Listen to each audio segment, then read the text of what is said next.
I'm sick and tired of wife like you who can't even treat your husband with due respect. I want you to leave me now. Oh, yay, that's fine. If that's what you want, that's fine. I can't do anything with you if all you do is complain. A nice guy like me, you didn't deserve me from the beginning. My name is Emily. After graduating from college, I got a job at the company of my choice. Since then, I had been working at the same place for about 8 years until now. That didn't change even after I married my husband, Michael, and I was able to get a good salary there. I felt that my job was worthwhile, and I have no complaints about the benefits package. There is almost no overtime work, and most importantly, the people are very nice. So it's a very comfortable place to work. So I had no intention of quitting, but my husband is not happy with me and asks me to quit my job almost every day. Hey, how long are you going to keep doing that job? It's crazy for a woman to be working. What's with that tone? It's an anachronism. I feel fulfilled. Don't you dare interfere. What's worthwhile? It's ridiculous to hear that.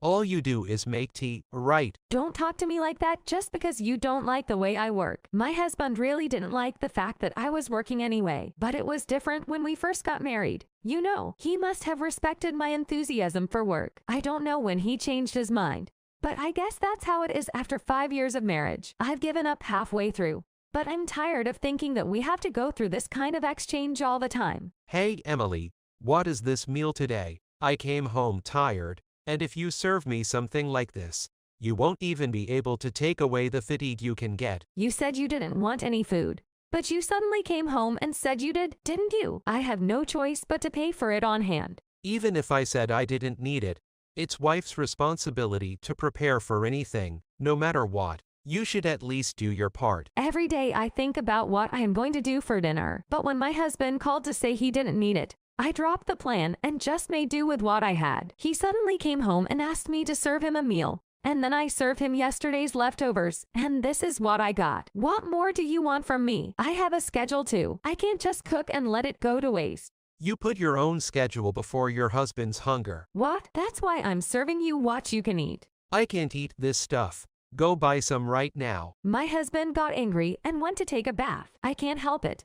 I have no choice but to buy it. I was tired too, and as I thought that it was more trouble than it was worth, I went to buy something. Damn, a convenience store. Don't you have any feelings of labor for your husband? At least go to the deli at the department store. How can I go there at this hour? There were many things I thought about, but if I said them back, I would only get into trouble again. I chose to ignore it. Then my husband continued the conversation. You know, I'm going to wear that shirt tomorrow. What? I already have one ironed. I'm not in the mood. Go ahead and do it. I sighed in annoyance, and my husband was quick to open his mouth.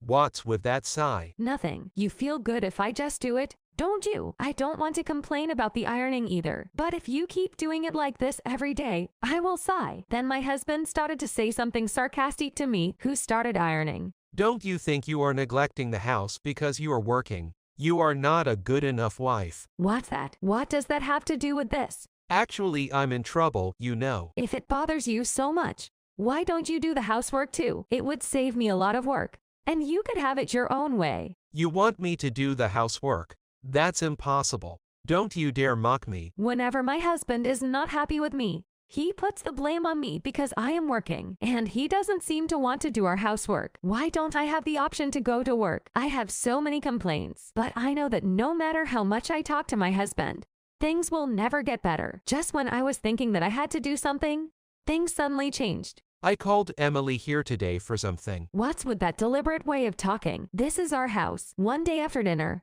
my husband stopped me at the living room table, and this conversation began. I'm sorry, but I have to tell you, you have to forgive me. What? That theatrical way of talking? Stop it. My husband was goofing off and seemed to be watching my reaction. Yes, it's no use putting on airs.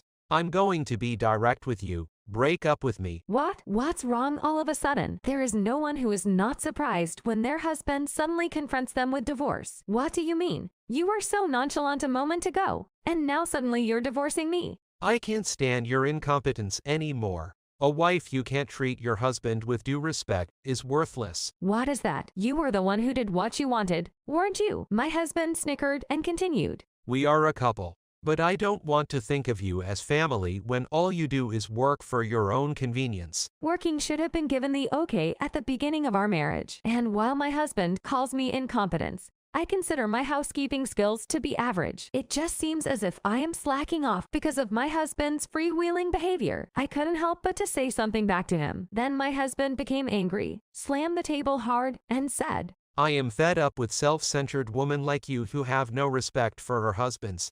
I want a divorce right now. "Oh, yes, if that's what you want. That's fine. I can't do it with you complaining all the time." You didn't deserve a nice guy like me in the first place. My husband became so angry that I unintentionally agreed to divorce him. However, I think I would have come to the same conclusion even after thinking about it for a bit. I proceeded to fill out the divorce papers my husband was served with on the spot, and the divorce was finalized the next day. Then I am alone. I feel so much lighter. Fortunately, the house was in my name, so I was able to move in. My husband packed the bare minimum of his belongings and left. But there was a problem here, too. You'd better pack up the big furniture and send it to me, right? Well, I'm free next weekend. What? I'll do it? This is going to be your house, isn't it?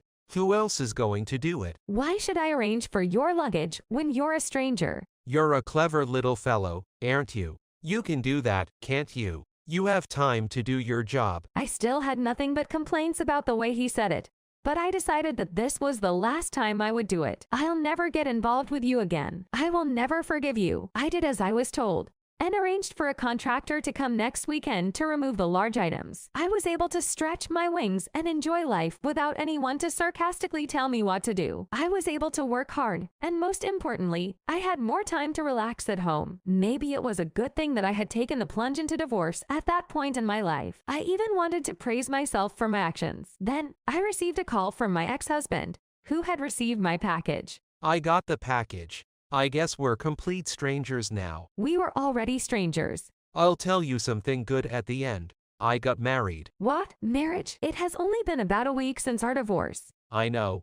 It's amazing. But I'm the guy you're pulling for, you know. You let someone like that go. You should regret it.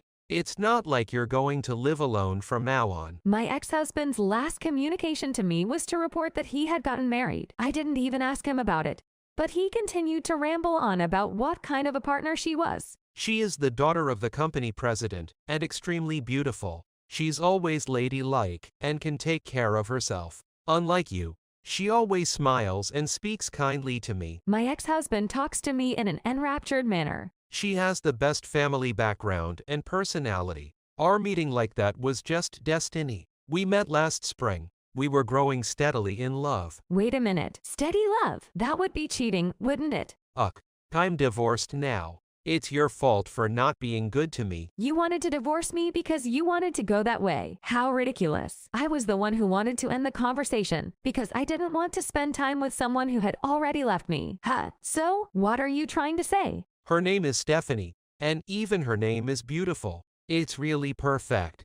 Wait. Stephanie, that name sounded familiar to me. Hey, how old is that person? She's the same age as Emily. She said her hometown is also this way. I wonder how much difference there is between her and you. It's a wonder she's still around. I guess everyone was too cute to touch her. It's ironic. My ex-husband laughed, but I couldn't stop laughing by that statement. Aita, I see. That's good to hear. Well, why don't you be happy? What are you laughing at? Are you laughing because you are so pathetic? Suck on that. My ex-husband even took the trouble to send me a picture of his wife. The makeup has changed, but still, after a lot of snarky talk, the ex-husband hung up the phone, perhaps satisfied. Stephanie, actually, I am an acquaintance of hers. I decided to contact my good classmate to confirm the facts. But I stopped there because it didn't matter what happened to the person I had broken up with. Just 2 years later, I received a phone call out of the blue from my ex-husband. Hey, help me. I'm being deceived. What is it with you calling me out of the blue? Are you being deceived? As it turns out, after he married Stephanie, she became pregnant and gave birth smoothly. Then he told me that his daughter's face did not resemble either Stephanie or himself. She must have been born to someone else.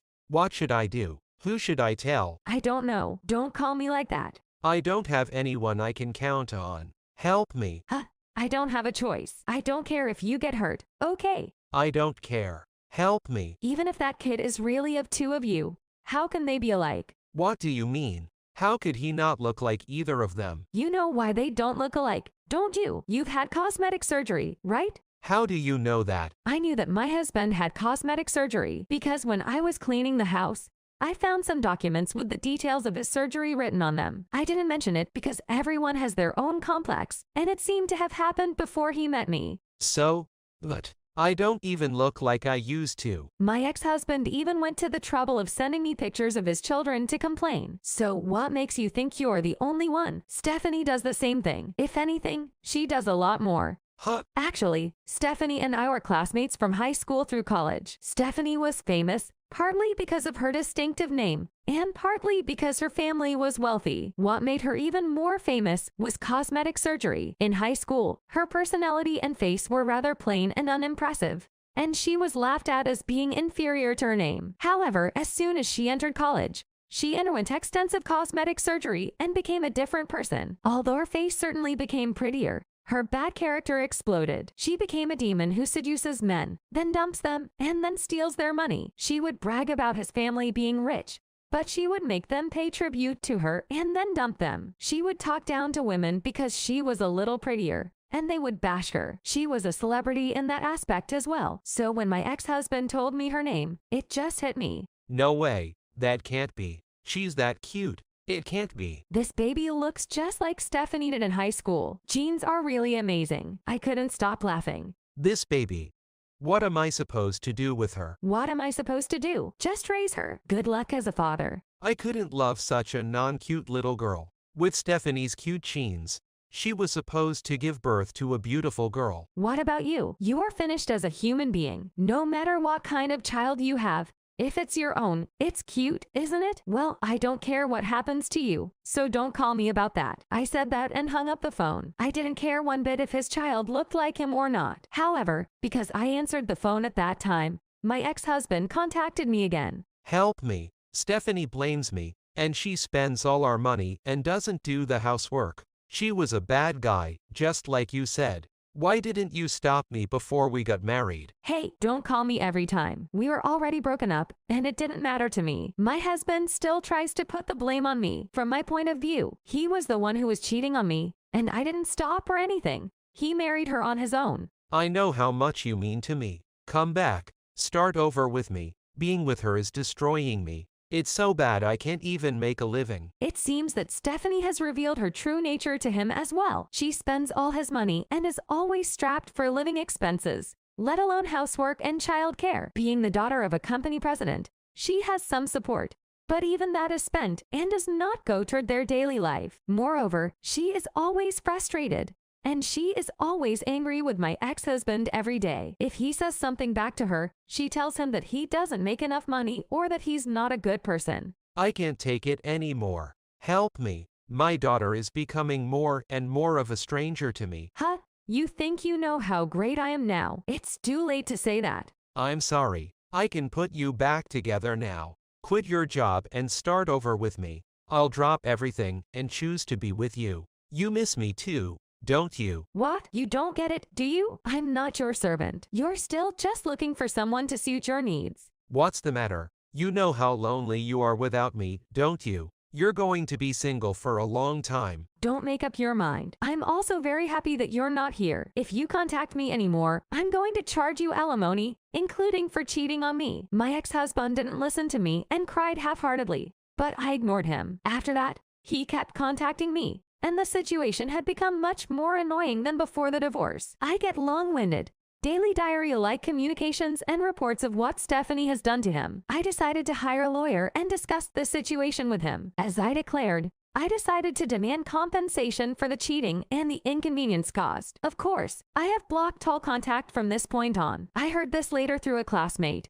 But it seems that Stephanie's bad reputation continues to this day. She was going around bragging about her marriage to my ex-husband and having child with him. Stephanie also thought she was going to have a cute child who looked like her husband. However, the child that was born looked exactly like her old self, and had no resemblance to her husband. He hid the fact that he had cosmetic surgery, which is how it happened. Both of them said they were deceived. They got into a big fight. Moreover, the quarrel between the couple heated up and developed to the point of disturbing the neighbors. She got upset with the neighbors who interfered with them and started harassing them by throwing garbage into the house. The couple's house is always filled with yelling and screaming, and the atmosphere is quite chaotic. Of course, they say that her response to my ex-husband has become harsh and that she is close to divorcing him. My ex-husband is caught in a triple bind with alimony payments from me, a wife who is a disaster, and a daughter who looks nothing like my ex-husband. But he had some idea what was going to happen to the child. The child is innocent,